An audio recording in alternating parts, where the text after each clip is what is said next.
ದೇವಸ್ಥಾನ ಜಾತ್ರೆ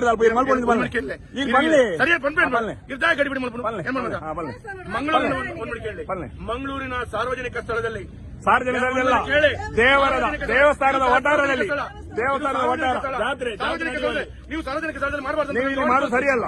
ನೀವು ಇಲ್ಲಿ ಮಾಡೋದು ಸರಿಯಲ್ಲ. ನೀವು ಮನೆ ಮನೆಗೆ ಹೋಗಿ ನಾನು ಓಟು ಕೇಳಿ, ನೀವು ಕೆಲಸ ಮಾಡಿ ಓಟು ಕೇಳಿ, ಮನೆ ಮನೆಗೆ ಓಟು ಮಾಡಿ ಕೇಳಿ. ದೇವಸ್ಥಾನದ ಬಾಗಿಲಿಗೆ ಬಂದು ಓಟ್ ಕೇಳೋದು ಬೇಡ. ನೀವು ದೇವಸ್ಥಾನದ ಬಾಗಿಲಲ್ಲಿ ಬಂದು ಓಟ್ ಕೇಳೋದು ಬೇಡ. ನೀವು ದೇವಸ್ಥಾನದ ಬಾಗಿಲಲ್ಲಿ ಓಟ್ ಕೇಳೋದು ಬೇಡ. ನೀವು ಮನೆ ಮನೆಗೆ ಹೋಗಿ ಓಟ್ ಕೇಳಿ. ನೀವು ಕೆಲಸ ಮಾಡಿ, ನಿಮ್ಮ ಮಾಡಿದ ಕೆಲಸದ ಮೇಲೆ ಓಟ್ ಕೇಳಿ. ನೀವು ಮಾಡಿದ ಕೆಲಸದ ಮೇಲೆ ಓಟ್ ಕೇಳಿ ಅಂತ ನಾನು ಹೇಳುದು. ನೀವು ಮಾಡಿದ ಕೆಲಸದ ಮೇಲೆ ಓಟ್ ಕೇಳಿ. ಬಡ ಜನರಿಗೆ ಹೆಲ್ಪ್ ಮಾಡಿ, ದಾನ ಮಾಡಿ, ಕಾರ್ಯಕ್ರಮ ಮಾಡಿ, ಅಲ್ಲಿ ಕೇಳಿ ಓಟು. ನೀವು ಮನೆ ಮನೆಗೆ ಹೋಗಿ ಓಟ್ ಕೇಳಿ. ಮೋದಿ ಅವರು ಮೊನ್ನೆ ಹೋದ ಜಾಗದಲ್ಲಿ ನಾವು ಮೋದಿ ಅವರ ದೇವಸ್ಥಾನಕ್ಕೆ ಹೋಗಿ ಓಟ್ ಕೇಳಿ. ಇದು ನಿಮ್ಮ ರೋಡ, ಇದು ಡಾಮರ್ ಮಾಡಿದ್ದು ನೀವು ಸರ್ಕಾರ ಮಾಡಿದ್ದು. ನಾವು ಸರ್ಕಾರದವರು, ನಾವು ಸರ್ಕಾರ, ನಮ್ದು ಸರ್ಕಾರ, ನಿಮ್ಮ ಸರ್ಕಾರ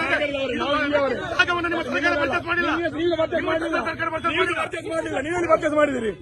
ಹೇಳಿ, ದೇವಸ್ಥಾನದಲ್ಲಿ ನಾನು ಅಬ್ಜೆಕ್ಷನ್ ಮಾಡ್ತೇನೆ.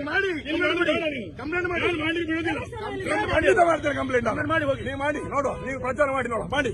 ನೀವು ಓಟ್ ಕೇಳಿ, ನೀವು ಓಟ್ ಕೇಳಿ, ನೀವು ದೇವಸ್ಥಾನ ಬಾಗಿಲಲ್ಲಿ ಓಟ್ ಕೇಳಿ, ಬನ್ನಿ ಓಟ್ ಕೇಳಿ. ಓಟ್ ಕೊಡ್ಬೇಕಂತ ಕೇಳಿರಿ. ನೀವು ಇದು ಇಲ್ಲಿ ಕೇಳಿ, ಈಗ ಕೇಳಿ ಓಟ್ ಕೇಳಿ. ನೋಡಿ ಇಲ್ಲಿ ಕಾಣ್ತಲ್ಲ, ಅದು ದೇವಸ್ಥಾನ ನಮ್ದೆ. ಅಲ್ಲಿ ಲೈಟ್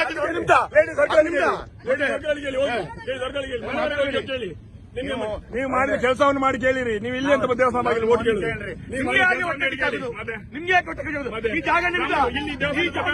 ನಾವು ಓಟ್ ಕೇಳಿಲ್ಲ ಇಲ್ಲಿ. ನಾವು ಓಟ್ ಕೇಳಿ ಇಲ್ಲಿ ಮಾಡಿದಲ್ಲ ಕಾರ್ಯಕ್ರಮ. ನಮ್ಮ ಕಾರ್ಯಕ್ರಮ ರೋಡಲ್ಲಿ ನಿಂತು ಯಾರು ಬೇಕಾದ್ರೆ ಓಟ್ ಕೇಳಬಹುದು. ನೀವು ಆಚಾರ್ಯ ಹೋಗಿ, ಅಲ್ಲಿ ಹೋಗಿ, ಅಲ್ಲಿ ಹೋಗಿ. ಇದು ರೋಡ್, ನಮ್ಮ ದೇವಸ್ಥಾನ ಬಾಗಿಲಿಂದ, ನಮ್ಮ ದೇವಸ್ಥಾನ ಎಂಟ್ರೆನ್ಸ್ ಇದ್ದು ನೀವು ಬಿಡುದಿಲ್ಲ ಓಟ್ ಕೇಳಿಕ್ಕೆ.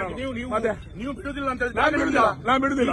ಕೇಳಿ ನೋಡುವ, ನೀವು ಕೇಳಿ, ನಿಮಗೆ ತಾಕತ್ತಿದ್ರೆ ಕೇಳಿ ಓಟ್ ನೋಡುವ. ಕೇಳಿ, ಬಿಜೆಪಿ ಅವರು ದೇವಸ್ಥಾನದ ಬಾಗಿಲಲ್ಲಿ ಬಂದು ಇಲ್ಲಿ ಮತಯಾಚನೆ ಮಾಡ್ತಾ ಇದ್ದಾರೆ. ಇಲ್ಲಿ ಜಗಳ ಮಾಡಿ ಮತಯಾಚನೆ ಮಾಡ್ತಾ ಇದ್ದಾರೆ.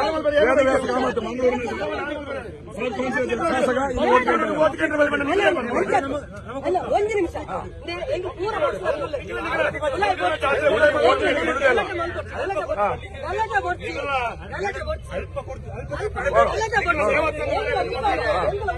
ದೇವಸ್ಥಾನದ ಉಲ್ಲೇಖಂತ ಕೊಡ್ತಾರ.